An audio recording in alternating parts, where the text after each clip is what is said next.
సుమన్ టీవీలో మీ business promotions కోసం ఈ కింది నెంబర్ను సంప్రదించగలరు.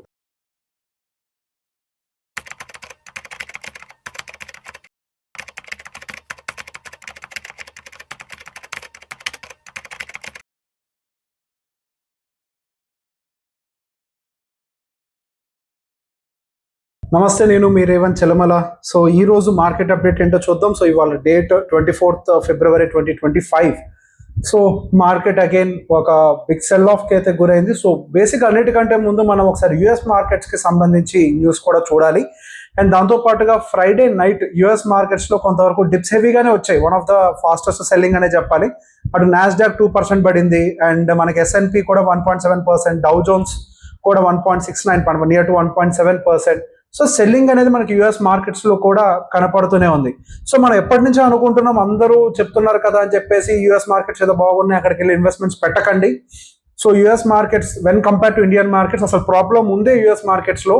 వాళ్ళ ఎకానమీలోనే ఎక్కువ ప్రాబ్లమ్స్ ఉండే అవకాశాలు ఉన్నాయి. అసలు ప్రాబ్లం మొదలైంది అక్కడే, కాబట్టి అది ఇంతవరకు సెటిల్ అయినట్టుగా ఎటువంటి ఎవిడెన్స్ అయితే లేదు అని. సో బేసిక్గా నిన్న వచ్చినటువంటి డేటాస్, పర్టికులర్ గా వాళ్ళ పిఎంఐ డేటాస్ కానీ, service PMI data, manufacturing PMI కానీ, సర్వీస్ పిఎంఐ కానీ కొంతవరకు వీకెండ్ గా రావడం అనేది ప్రాబ్లమాటిక్ గా కనిపించింది. అండ్ మనకి 50 బిలో వచ్చింది, అది కూడా service PMI. So US market అంతా కూడా ఎక్కువ డ్రైవ్ చేసేది సర్వీస్ సెక్టార్. అటువంటి సర్వీస్ సెక్టార్ ఓరియంటెడ్ కంట్రీలో సర్వీస్ బేస్డ్ పిఎంఐ అనేది మనకి 50% అంటే 50 బిలో రావడం అనేది అది కాంట్రాక్షన్ మోడ్ లోకి ఎంటర్ అయినట్టు. సో అఫ్ కోర్స్ ఒకసారిగా దాన్ని మనం కంప్లీట్ గా జడ్జ్మెంట్ తీసుకోలేం, కానీ డెఫినెట్గా ఇట్స్ వరింగ్ ఫ్యాక్టర్.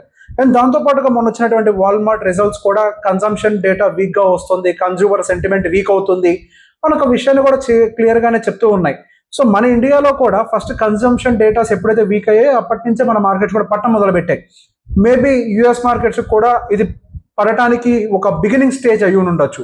సో అక్కడ వీక్నెస్ ఉండడంతో మనకి గిఫ్ట్ నిఫ్టీ కూడా మనకి శుక్రవారం నైటే దాదాపు ఒక 200 పాయింట్ల వరకు కూడా గ్యాప్ డౌన్ ఎక్స్పెక్ట్ చేసింది. అలానే మన మార్కెట్స్ కూడా ఈరోజు బాగానే డిప్ అయ్యాయి. సో ఆల్మోస్ట్ మనకి ఈరోజు గమనిస్తే నిఫ్టీ వచ్చేసరికి ఆల్మోస్ట్ 1% డౌన్ అయింది. అండ్ దాంతో పాటుగా బ్యాంక్ నిఫ్టీ 0.67%, సెన్సెక్స్ వచ్చేసరికి 1.14%. సో మనకి mid cap and small cap marginal గానే పడ్డాయి, జస్ట్ లైక్ నిఫ్టీ. అవి పెద్దగా ఏమీ అగ్రెసివ్ గా పడలేదు. కానీ ఇక్కడ ఐటీ సెగ్మెంట్ లో మాత్రం కొంత సెల్ ఆఫ్ అయితే ఎక్కువగా కనిపించింది, 2.7%.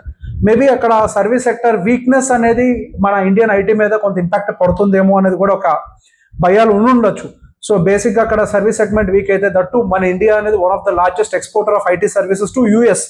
అక్కడ కనుక కొంత వీక్నెస్ ఉంది అని అంటే కొంత మనకు కూడా ఇంపాక్ట్ ఉంటుందని భయం అయి ఉండొచ్చు. ఈ రోజు ఐటీ సెక్టర్లో కొంత సెల్ ఆఫ్ అయితే కనిపించింది. సో ఈ రోజు ఎఫ్ఎంసీజీ కానీ, ఫార్మా కానీ కొంతవరకు స్టేబుల్ అయ్యాయి. సో ఎఫ్ఎంసీజీ, ఫార్మా సహజంగా మనకి మార్కెట్స్ అనేవి పడేటప్పుడు అవి పైకి వెళ్ళటం ఇదంటే కామన్.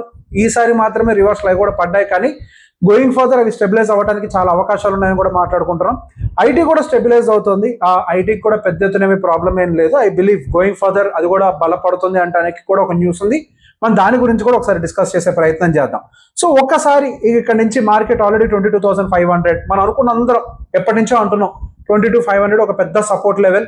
మార్కెట్ అక్కడికి వచ్చే అవకాశాలు ఉన్నాయి, వస్తే సపోర్ట్ తీసుకుంటుంది అని. సో ఇప్పుడు మార్కెట్ అయితే అక్కడికి వచ్చింది, అక్కడ సపోర్ట్ తీసుకొని మార్కెట్ పైకి వెళ్తుందా లేకపోతే ఇంకేదైనా ప్రాబ్లం ఉందా అనేది కూడా ఒకసారి చెక్ చేసే ప్రయత్నం చేద్దాం. సో ఇప్పుడు ఎగ్జాక్ట్ గా మార్కెట్ 50% ఫిబొనాచి రీట్రేస్మెంట్ మనకి 22,557 దగ్గర ఉన్నట్లయితే, నిఫ్టీ క్లోజింగ్ యావరేజ్ జస్ట్ ఒక 4-5 పాయింట్లు తేడాతోటి మాత్రమే ఉన్నట్టుగా అయితే అర్థమవుతుంది. సో ఒక విషయం ఏంటి అంటే మనకి నియర్ బై అంటే కొంచెం ఆల్మోస్ట్ బ్రేక్ అయితే ఈ రోజు చేసినట్టుగానే కనిపిస్తుంది. ఇక్కడ సాడ్ థింగ్ ఏంటంటే సెన్సెక్స్ లో మాత్రం అవుట్రేట్ గా బ్రేక్ చేసింది. సో 50% ఫిబొనాచిని బ్రేక్ చేయడం అనేది కొంత నెగిటివ్ సెంటిమెంటే, కొంచెం ఎక్కువ నెగిటివ్ సెంటిమెంటే. సో మనం దాన్ని కొంతవరకు కొంచెం కాషియస్గా ఉండాల్సిన అవకాశం కూడా ఉండాలి. సో దీన్ని మనము కన్ఫర్మ్ చేసుకోవాలంటే రేపటి ఫాలోఅప్ క్యాండిల్ ఏంటనేది చూడాలి. రేపు ఎలాంటి క్యాండిల్ ఫార్మేషన్ జరుగుతుందో గమనించిన తర్వాత అప్పుడు మనకు కంక్లూజన్ తీసుకోగలుగుతాం, కానీ అప్పటి వరకు ఎటువంటి కంక్లూజన్ అయితే మనకి తీసుకునే అవకాశాలు అయితే లేవు.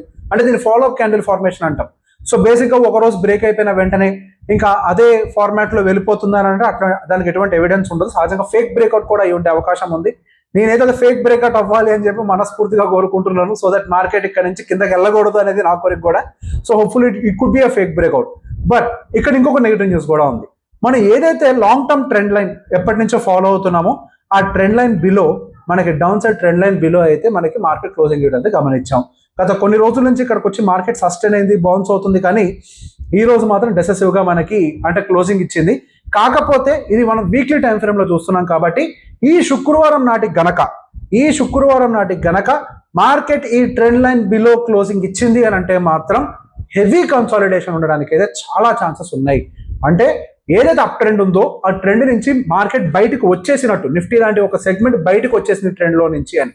సో కన్సాలిడేషన్ బాగా ఎక్కువ అవడానికి కూడా అవకాశాలు ఉన్నాయి. సో శుక్రవారం వరకు మనం దీన్ని కన్ఫర్మ్ చేయడానికి లేదు. ఇన్ బిట్వీన్ 50% ఫిబొనాచి దగ్గరకు వచ్చింది కాబట్టి ఒక టెంపరీ బౌన్స్ రావడానికి అయితే అవకాశం ఉంది. ఆ టెంపరీ బౌన్స్ ని మార్కెట్ రివర్సల్ గా మనం కంప్లీట్ గా కన్సిడర్ చేయకూడదు. రేపు కానీ ఎల్లుండి కానీ 1-2 రోజుల్లో గట్టిగా అంతా మనకు 4 రోజులు ఉన్నాయి అంతే. బుధవారం రోజు మార్కెట్ సెలవు శివరాత్రి గురించి. కాబట్టి ఈ 4 రోజులు వచ్చే ఉన్న బౌన్సెస్ ఉన్నా కానీ పెద్ద ఎత్తున పట్టించుకోవద్దు. 50% ఫిబొనాచి దగ్గరకు వచ్చినప్పుడు సహజంగా సపోర్ట్ లెవెల్స్ యాక్టివేట్ అవుతాయి.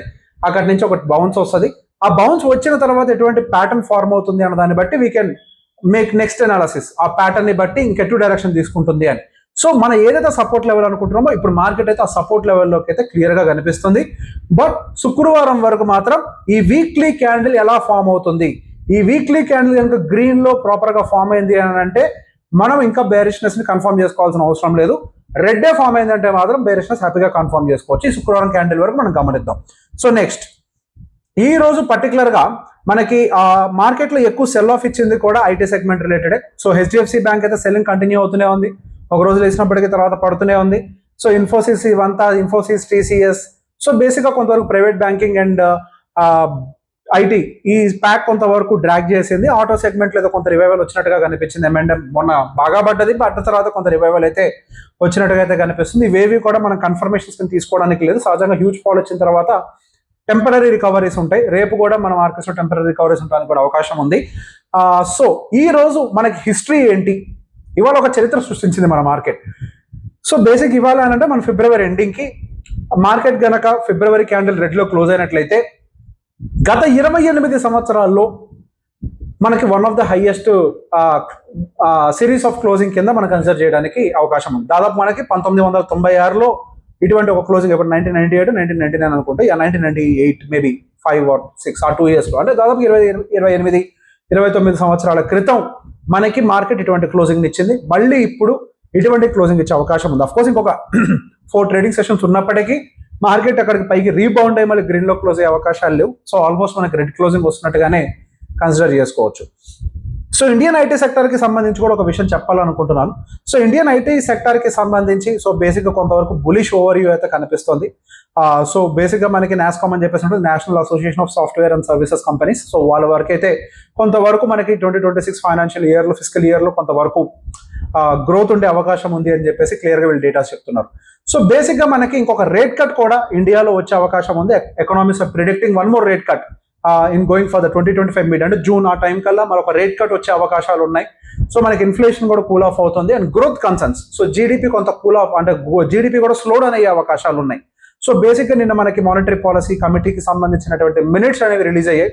సో మనకి ఎంపీసీ మీటింగ్ జరిగిన రోజు ఏదైతే మన RBI interest rate cut announce చేసిందో దానికి సంబంధించినటువంటి మీటింగ్స్ మినిట్స్ అని ఉంటాయి. ఆ మీటింగ్స్ రిలీజ్ చేసిన దాంట్లో వాళ్ళు కొంత కన్సర్న్స్ అయితే వ్యక్తపరిచారు. సో జీడిపి రిలేటెడ్ గా కొంత ప్రాబ్లం ఉండొచ్చు అని, అదేవిధంగా కొంతవరకు మనకి ఇన్ఫ్లేషన్ కూడా కూల్ ఆఫ్ అయ్యే అవకాశాలు ఉన్నాయి అన్నట్టుగానే చూపిస్తున్నారు. సో గోయింగ్ ఫర్దర్ మనకి ఇంకొక రేట్ కట్, ఒక 25 బేసిస్ పాయింట్స్ 50 బేసిస్ పాయింట్స్ అనేది తెలియదు, కానీ మనొక రేట్ కట్ మార్కెట్లోకి వచ్చే అవకాశాలు ఉన్నాయి.